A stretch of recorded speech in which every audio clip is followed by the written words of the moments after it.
नमस्कार, ग्रामीण महिला विद्यापीठ के एकलव्य चैनल पर आपका स्वागत है। आज हम आपको पढ़ाएंगे बाजार दर्शन, जो लेखक जैनेंद्र कुमार द्वारा लिखा हुआ है।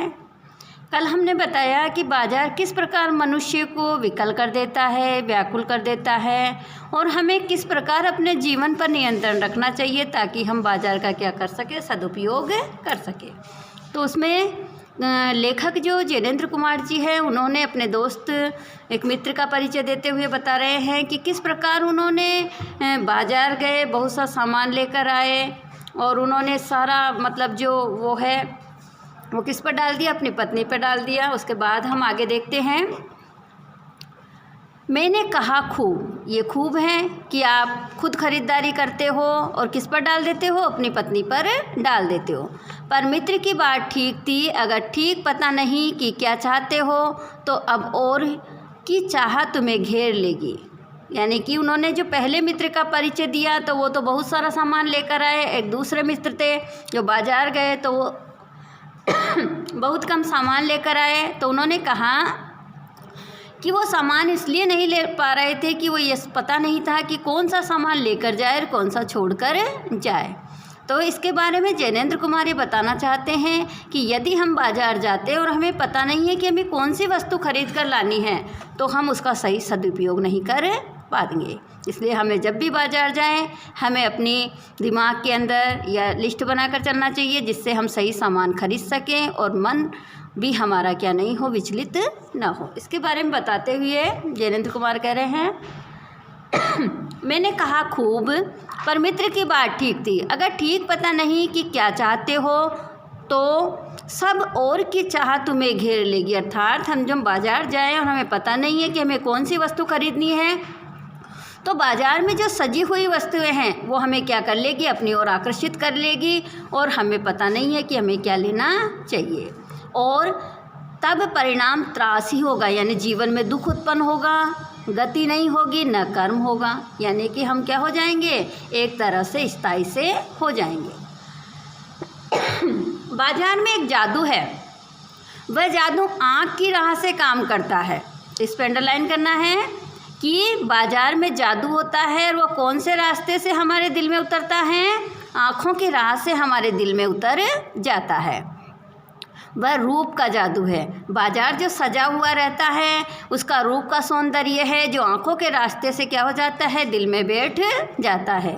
जैसे चुंबक का जादू लोहे पर ही चलता है वैसे ही जादू की भी क्या है, मर्यादा है। जिस प्रकार की लोहे का असर चुंबक पे होता है उसी प्रकार ही जादू की क्या है, मर्यादा है। ये जादू कब चलता है, जब जेब भरी हो और मन खाली हो। ऐसी हालत में जादू का असर खूब होता है। यानी कि मनुष्य व्याकुल जब अधिक होता है, जब हमारे पास पैसा भी होता है और मन खाली हो। जेब खाली पर मन भरा न हो तो भी जादू चल जाएगा। यानी कि जब हमारी जेब खाली हो और मन क्या ना हो, भरा हुआ नहीं हो तो भी जादू चल जाता है। अर्थात हम उधार लेकर उस चीज़ को खरीदने की कोशिश करते हैं। मन खाली है तो बाजार की अनेकानेक चीज़ों का नियंत्रण उस तक पहुंच जाएगा। अर्थात बहुत सारी वस्तुएं हमें अपनी ओर आकर्षित करने लग जाएगी। कहीं हुई उस वक्त जेब भरी तब तो फिर वह मन किसकी मानने वाला है। मालूम होता है यह भी लूँ वह भी लूँ, सभी सामान जरूरी और आराम को बढ़ाने वाला मालूम होता है, पर यह सब जादू का असर है। ये सब हमारे क्या है, बाजार के जादू का असर होता है। जादू की सवारी उतरी कि पता चलता है कि फैंसी चीज़ों की बहुतायत आराम में मदद नहीं देती बल्कि खलल यानी बांधा डालती है। जैसे ही वो बाजार का जादू हमारे दिमाग से उतरता है तब हमें पता चलता है कि जिन वस्तुओं को मैंने खरीदा है वो मुझे जीवन में क्या नहीं देगी, आराम नहीं देगी बल्कि जीवन में क्या देगी, बाधाएं देगी। थोड़ी देर को स्वाभिमान को ज़रूर सेक मिल जाता है। हम स्वाभिमान होकर क्या करते हैं, बहुत सारी वस्तुएं खरीदते हैं, पर इससे अभिमान की गिल्टी की ओर खुराक ही मिलती है। जकड़ रेशमी डोरी की हो तो रेशम से स्पर्श से मुलायम के कारण क्या वह कम जकड़ दे होगी। अर्थात जकड़ तो जकड़ ही होती है और खलल खलल ही होता है, अर्थात बांधा बांधा ही होती है। मेरे उस जादू की चक्कर से बचने का एक सीधा सा उपाय है, वह यह है कि बाजार जाओ तो मन खाली न हो। तो सबसे इम्पोर्टेंट बात यही है, इस पे अंडरलाइन करो कि जब हमारा मन खाली हो तब हमें क्या नहीं करना चाहिए, बाजार नहीं जाना चाहिए। क्योंकि जब मन खाली होता है तो हम बहुत सारी वस्तुएं खरीद लेते हैं जो जीवन में क्या नहीं देती, आराम नहीं देती, बल्कि क्या डालती है, खलल यानी बांधा डालती है। मन खाली हो तब बाजार न जाओ। कहते हैं लू में जाना हो तो पानी पीकर जाना चाहिए। जिस प्रकार हम गर्म हवा के अंदर निकलते हैं, लू के अंदर, तो पानी पीकर निकलते हैं तो शरीर पर उसका असर नहीं होता है। उसी प्रकार यदि हम बाजार जाएंगे और हमारा मन भरा हुआ होगा तो हम कभी भी गलत वस्तुएं नहीं खरीद पाएंगे। पानी भीतर हो तो लूपन व्यर्थ हो जाता है। मन लक्ष्य से भरा हो तो बाजार भी फैला का फैला ही रह जाता है। अर्थात जब हम किसी वस्तु का निश्चय करके जाते हैं और उस वस्तु को खरीद कर ले आ जाते हैं तो बाजार का जो जादू है वो हमारे ऊपर क्या नहीं करता, असर नहीं करता है। तो वह घाव बिल्कुल नहीं दे सकता, बल्कि कुछ आनंद ही देगा। जब बाजार तुमसे कृतार्थ होगा, बाजार क्या होगा, हमसे कृतार्थ होगा, क्योंकि तुम कुछ न कुछ से सच्चा लाभ उसे दोगे। बाजार की असली कृतज्ञता यानी बाजार कब अपने मतलब किए हुए उपकार को मानता है, जब आवश्यकता के समय काम आए। जब वो क्या आएगा, आवश्यकता से समय काम आएगा। यहाँ एक अंतर चिन्ह लेना बहुत ज़रूरी है। मन खाली नहीं रहना चाहिए, उसका मतलब यह नहीं है कि वह मन बंद रखना चाहिए। जो बंद हो जाएगा वह शून्य हो जाएगा। यदि हमारा मन क्या हो जाएगा, बंद हो जाएगा तो क्या हो जाएगा, शून्य हो जाएगा। और शून्य होने का अधिकार बस परमात्मा का है, क्योंकि परमात्मा क्या होता है, सर्वसंपन्न होता है, जो सनातन भाव से संपूर्ण है, अर्थात ईश्वर के पास सब कुछ है। इसलिए शून्य होने का अधिकार परमात्मा का है। हम मनुष्य होकर कभी भी शून्य नहीं हो सकते। शेष सब अपूर्ण हैं। जो संसार के जितने भी प्राणी हैं वो सब क्या है, अपूर्ण है, अर्थात उनके जीवन में कोई ना कोई कमी है। उनको अपनी आवश्यकताओं की पूर्ति के लिए बाजार जाना ही पड़ेगा।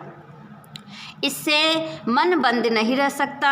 जब इच्छाओं का निरोध कर लोगे तो यह झूठ है। हम सारी इच्छाओं का दमन कर देंगे, ये हमारे जीवन के लिए क्या है, झूठ है, गलत है। और अगर इच्छा निरोध तप का ऐसा ही नकारात्मक अर्थ हो तो वह तप क्या है, झूठ है। वैसे तप की राह रेगिस्तान को जाती होगी, मोक्ष की राह वह नहीं है। तप की राह कहाँ जाती है, रेगिस्तान में। मोक्ष की वो राह नहीं है, क्योंकि मोक्ष का मतलब है अपने आप पर नियंत्रण करना, संयम करना और समस्त वस्तुओं से विरक्ति रखना। ठाठ देकर मन को बंद कर रखना जड़ता है। लोभ का यह जीतना नहीं है। जहाँ लोभ होता है यानी मन में, वहाँ नकार हो। यह जो लोभ की ही जीत है और आदमी की क्या हो जाती है, उस जगह हार हो जाती है। आँख अपनी फोड़ डाली तब लोभनीय के दर्शन से बचे तो क्या हुआ। अर्थात इसमें बताया गया है कि हम कहें कि भाई बाजार का जादू हमारे जीवन पर नहीं चल सकता। यदि हम आंखें फोड़कर बाजार में जाएं, तो आंखें ही नहीं होगी तो हम उस जादू से कैसे बच पाएंगे। तो इसमें लेखक ये बताना चाहते हैं कि आंखें होते हुए भी मन पर क्या रखना है, हमें नियंत्रण रखना है और जीवन में संयम रखोगे तभी वो क्या है, संयम कहलाएगा। ऐसा नहीं है कि आंखों को फोड़कर हम बाजार जाएं, आंखों को बंद करके हम बाजार जाएं। ऐसे क्या लोभ मिट जाएगा। और कौन कहता है कि आँख फूटने पर रूप दिखना बंद हो जाएगा, क्योंकि आँख फूटने के बाद भी मनुष्य अपनी कल्पनाओं के अंदर क्या देखेगा, उन तमाम वस्तुओं को देखना शुरू कर देगा। क्या आँख बंद करके ही हम सपने नहीं लेते, और वे सपने क्या चैन भंग नहीं करते हैं। इनसे मन को बंद कर डालने की कोशिश तो अच्छी नहीं, ये अकारत है यानी बिना कारण है। ये तो हट वाला योग है, शायद हट ही हट है, योग नहीं है।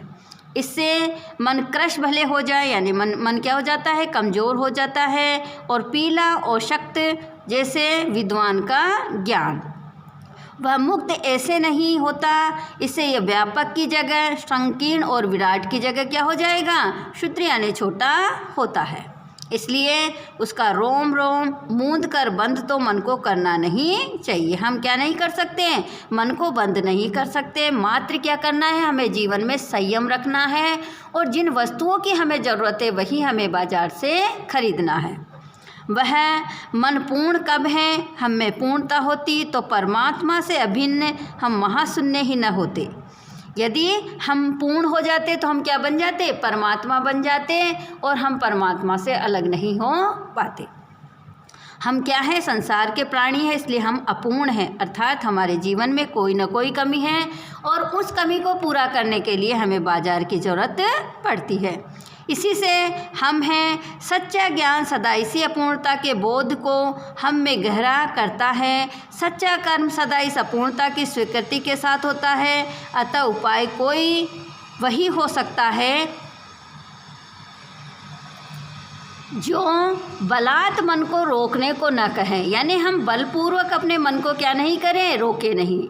जो मन को भी इसलिए सुने क्योंकि वह अप्रयोजनीय रूप में हमें नहीं प्राप्त हुआ है।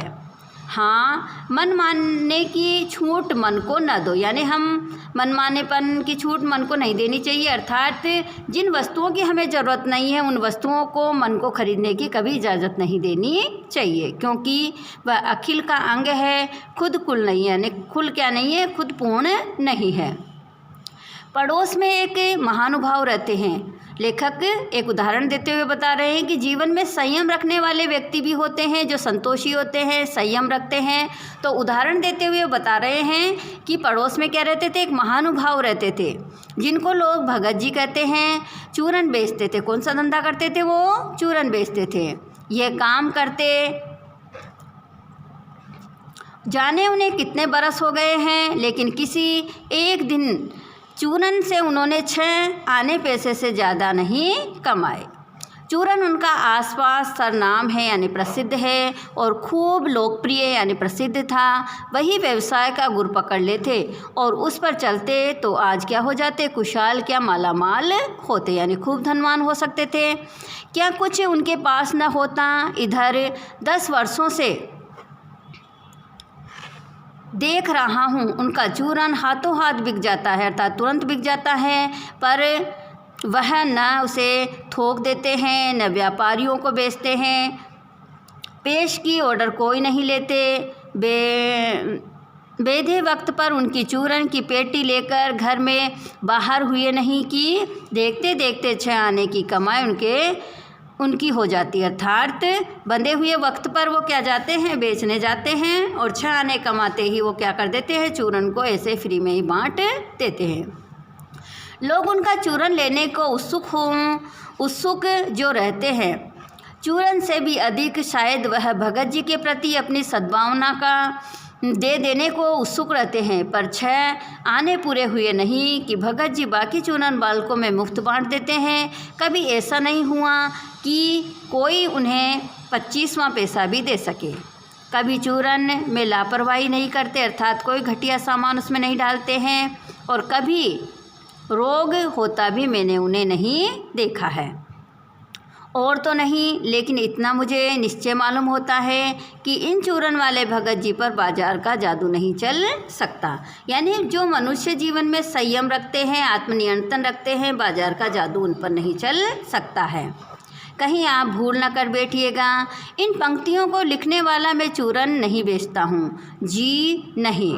ऐसी हल्की बात भी न सोचिएगा, न ही यह समझिएगा कि लेख में किसी भी मान्य पाठक से उस चूरन वाले को श्रेष्ठ बताने की मैं हिम्मत कर सकता हूँ। क्या जाने उस भोले आदमी को अक्षर ज्ञान तक भी है या नहीं, और बड़ी बातें तो उसे मालूम क्या होगी, और हम आप न जाने कितनी बड़ी बड़ी बातें जानते हैं। इसे यह तो हो सकता है कि वह चूरन वाला भगत हम लोगों के सामने एकदम नाचीज आदमी हो, यानी एक छोटा सा मामूली आदमी हो, लेकिन उन्होंने अपने संयम के द्वारा मनुष्य को क्या दिया है, ज्ञान दिया है। लेकिन आप पाठकों के विद्वान श्रेणी का सदस्य होकर भी मैं ये स्वीकार नहीं करना चाहता हूँ कि उस अपदार्थ प्राणी को वह प्राप्त है जो हम में से बहुत कम को शायद प्राप्त है। उसको क्या प्राप्त है? उसको जीवन में संतोष प्राप्त है और जीवन में संयम रखने की प्रवृत्ति उसको प्राप्त है। उस पर बाजार का जादू वार नहीं कर पाता, माल बिछा रहता है और उसका मन अडिंग रहता है, यानी इधर उधर नहीं डोलता है। पैसा उससे आगे होकर भीख तक मांगता है कि मुझे लो, लेकिन उसके मन में पैसे पर दया नहीं समाती। वह निर्मम व्यक्ति पैसे को अपने आहत गर्भ में बिलखता छोड़ देता है, यानी रोता हुआ छोड़ देता है, लेकिन फिर भी आने से ज़्यादा नहीं लेता है। ऐसे आदमी के आगे क्या पैसे की व्यंग्य शक्ति कुछ भी चलती होगी? क्या वह शक्ति कुंठित होकर सलज ही न हो जाती होगी? पैसे की व्यंग्य शक्ति को सुनिए, वह दारुण है। वो क्या देता है? दुख देता है। मैं पैदल चल रहा हूँ कि पास की धूल उड़ाती निकल गई मोटर। जब हम पैदल चलते रहते हैं और पास में क्या निकल जाती है? मोटर निकल जाती है। वह क्या निकली? मेरे कलेजे को कोथी एक कठिन व्यंग्य की लिखी आर से पार हो गई। जैसे किसी ने आँखों में उंगली देकर दिखा दिया हो कि देखो उसका नाम क्या है? मोटर, और तुम उससे क्या हो? वंचित हो, अर्थात तुम्हारे पास नहीं है, इसलिए तुम क्या कर रहे हो? पैदल चल रहे हो। यह मुझे अपनी ऐसी विडंबना मालूम होती है कि बस पूछिए नहीं। मैं सोचने को ही आता हूँ कि हाय, यही माँ बाप रह गए थे जिनके यहाँ मैं जन्म लेने को था। मनुष्य सारी जितनी भावनाएं जो माँ बाप के प्रति है वो एक क्षण के अंदर भूल जाता है। मैं मोटर वाले के यहाँ हुआ, उस व्यंग्य में इतनी शक्ति है कि जरा मुझे अपने सगों के प्रति क्या कर देते हैं? कृतज्ञ कर देते हैं। अर्थात हम अपने सगों ने जितना उपकार हमारे जीवन पर किया है उसको हम सब कुछ भूल जाते हैं। लेकिन क्या लोक वैभव की यह व्यंग्य शक्ति उस चूरन वाले अकिंचतर मनुष्य के आगे चूर चूर होकर नहीं रह जाती? चूर चूर क्यों? वह पानी पानी हो जाती है, अर्थात लज्जित हो जाती है। फिर भी उन पर पैसे का जादू नहीं चल पाता है।